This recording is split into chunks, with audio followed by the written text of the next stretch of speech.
দেশের বিভিন্ন স্থানে সভা সমাবেশ মানববন্ধন সহ নানা ঘটনার আরো খবর জানাচ্ছেন লিওন আজাদ।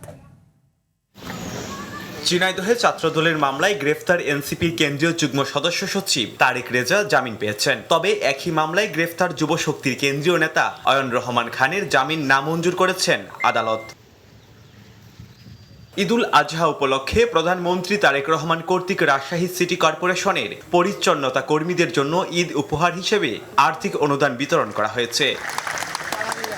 জামালপুরের বকশীগঞ্জের ধানুয়া কামালপুর স্থলবন্দর দিয়ে আজ থেকে টানা 7 দিন বন্ধ থাকবে আমদানি রপ্তানি। তবে 1 জুন থেকে যথারীতি বন্দরের কার্যক্রম চালু হবে। বাগেরহাটের ফকিরাহাটে ষড়যন্ত্রমূলক মামলা প্রত্যাহারের দাবিতে মানববন্ধন অনুষ্ঠিত হয়েছে। দুপুরে উপজেলার ছোট বাহিরদিয়া এলাকায় এ মানববন্ধনে এলাকাবাসী অংশ নেন। বাগেরহাটের ফকিরাহাটে চিংড়ি পোনার সংকট দূর করে চিংড়ি শিল্পকে ধ্বংসের হাত থেকে রক্ষার দাবিতে প্রেস ব্রিফিং করেছে চিংড়ি চাষিরা। জয়পুরহাটে যথাযোগ্য মর্যাদা ও নানা আয়োজনের মধ্য দিয়ে সাম্যের কবি, দ্রোহ ও প্রেমের কবি জাতীয় কবি কাজী নজরুল ইসলামের 127তম জন্মবার্ষিকী উদযাপিত হয়েছে।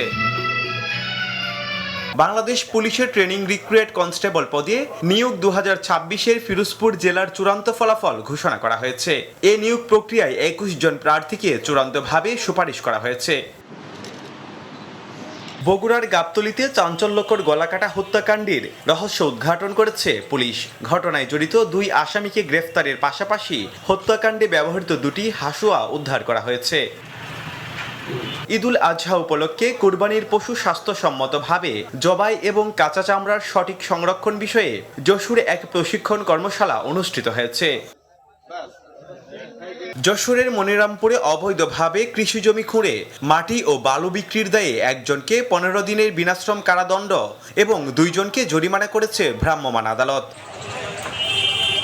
Leone Azad, RTV।